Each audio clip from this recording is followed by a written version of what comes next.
اور کل جو ہے سلمان صفدر جو کہ عمران خان کے وکیل ہیں انہوں نے اس کیس کو اڑا دیا ہے۔ سلمان صفدر نے کہا ہے کہ یہ جو مقدمہ ہے اب آپ اندازہ کریں یہ دلائل اور اس میں سے جو کہانی ثابت ہوتی ہے، جو کہانی سامنے آتی ہے، آپ حیران ہو جائیں گے کہ سلمان صفدر نے کہا کہ یہ جو گواہ بنے ہیں اس کے اندر وعدہ معاف گواہ، سب سے بڑے جو اس کے اندر وعدہ معاف گواہ ہیں، جن کی گواہی کی بنیاد پر، جن کی گواہی پر عمران خان کو سزا دی گئی، وہ ہیں اعظم خان جو کہ عمران خان کے پرنسپل سیکرٹری ہیں، کیونکہ ان کے بیان کے اوپر ہی یہ سارا کیس بلڈ اپ کیا گیا ہے اور وہ اس میں وعدہ معاف گواہ ہے۔ پہلی بات یہ تھوڑا سا میں قانونی نقطہ سمجھا دوں آپ کو بڑے آسان الفاظ میں، کیونکہ یہاں پر دلائل کے دوران بھی بات ہوئی ہے اور میں نے کچھ وکلا سے بات کی ہے، انہوں نے بتایا ہے کہ اس کے اندر صورتحال کیا ہے۔ میں آسان الفاظ میں آپ کو بتا دیتا ہوں کہ یہ جو وعدہ معاف گواہ بنا ہے اعظم خان پرنسپل سیکرٹری عمران خان کے دور حکومت کے، اگر یہ وعدہ معاف گواہ بنا ہے تو اس کا مطلب یہ ہے کہ وعدہ معاف گواہ تب بنتا ہے جب پہلے وہ اپنے جرم کا اقرار کرتا ہے، پہلے وہ مانتا ہے کہ جی میں نے یہ جرم کیا ہے، مجھ سے یہ جرم ہوا ہے، وہ مانتا ہے، وہ اعتراف کرتا ہے، وہ اس بات کو تسلیم کرتا ہے کہ ہاں جی مجھ سے جرم ہوا ہے، میں اس کا قصوروار ہوں، ذمہ دار ہوں۔ اور الزام کیا ہے؟ الزام ہے سائفر کاپی جو گم ہوئی ہے، یہ الزام ہے کہ یہ عمران خان نے گم کر دی ہے،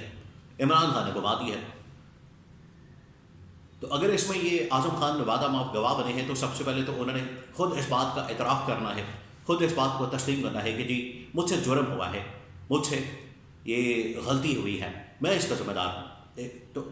یہ جو وعدہ معاف گواہ بننا ہے اس کا مطلب تو یہ ہوتا ہے آئینی قانونی طور پر، اور یہاں پر یہ بات کی گئی، سلمان صفدر نے کہا کہ یہ سب سے بڑا جو گواہ ہے اس کیس کے اندر وہ تو اعظم خان ہے، تو اعظم خان ہی تو اصل میں اس کے کسٹوڈین تھے۔ اعظم خان کا آفس جو ہے پرنسپل سیکرٹری کا جو آفس ہے اس کی ذمہ داری تھی یہ سائفر کی کاپی کو سنبھالنا،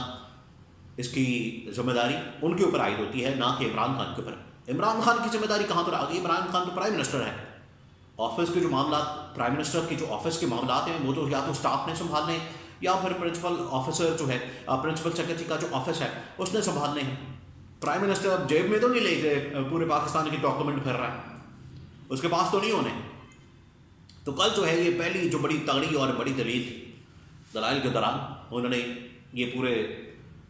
جو ان کا بیانات، جو ان کا بیان ہے اور ان کا جو وعدہ معاف گواہ بننے کے بعد پورا بیان جس کے اوپر یہ پورا کیس بلڈ اپ کیا گیا، انہوں نے پڑھ کر سنا دیا، انہوں نے بتا دیا کہ اس کے اندر ہے کچھ نہیں، اور اس کی بنیاد کے اوپر آپ نے عمران خان کے اوپر مقدمہ بنا دیا ہے، جبکہ مقدمہ تو اصل میں ان کے اوپر بنتا ہے، اعظم خان کے اوپر، کیونکہ وہ اس کا کسٹوڈین ہے، وہ اس کی جو پرائم منسٹر ہاؤس ہے اس کے نہ صرف بلکہ ان کا جو آفس ہے پرنسپل سیکرٹری کا، یہ سارے کے سارے معاملات وہ دیکھتے ہیں، تو ان کے اوپر ذمہ داری عائد ہوتی ہے۔ آپ ان کو پکڑنے کی بجائے عمران خان کو اور شاہ محمود قریشی کو آپ نے سزا دے دی ہے۔ پھر دوسرا، سلمان صفدر، بیرسٹر سلمان صفدر، عمران خان کے وکیل نے نقطہ اٹھایا کہ فارن آفس نے کہاں پر تحقیقات کی ہے، فارن آفس نے کوئی انویسٹیگیشن کی ہے، فارن آفس نے اس حوالے سے کوئی تفتیش کی ہے کہ کاپی کہاں گئی ہے، کس وقت گئی ہے، کس وقت گم ہوئی ہے، کس کے پاس ہے، کہاں سے نکلی ہے، کہاں سے لیک ہوئی ہے۔ فارن آفس نے اس حوالے سے کوئی تحقیقات کی ہے؟ کوئی بھی تحقیقات نہیں کی، اور صرف ایک سیکرٹری خارجہ کا یا ایک امبیسڈر کا بیان ریکارڈ کروا کے تو آپ نے ٹھک ٹھک ٹھک سزا سنا دی، 24 گھنٹے کے اندر 48 گھنٹے کے اندر 3 مقدمات میں سزا سنا دی، جس میں سے ایک سائفر کا کیس تھا۔ تو اس میں سلمان صفدر نے واضح طور پر بتا دیا تھا نہ اس کی تحقیقات ہوئی ہیں اور نہ اس میں کسی کے اوپر کوئی جرم ثابت یا تحقیقات کے بعد کسی کے اوپر ذمہ داری ڈالی گئی ہے۔ یہ معاملہ بھی سامنے رکھ دیا بیرسٹر سلمان صفدر نے، ایک تو وعدہ معاف گواہ والا بھی، پھر یہ جو تحقیقات والا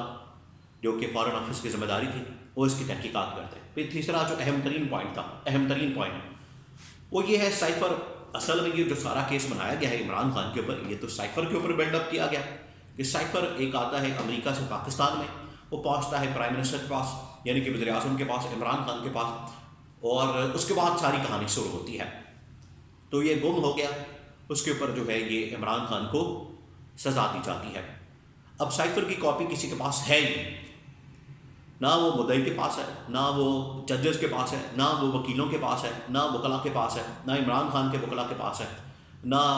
ایف آئی اے کے وکلاء کے پاس ہے جنہوں نے مقدمہ بنایا مدعی پارٹی جو ہے، اور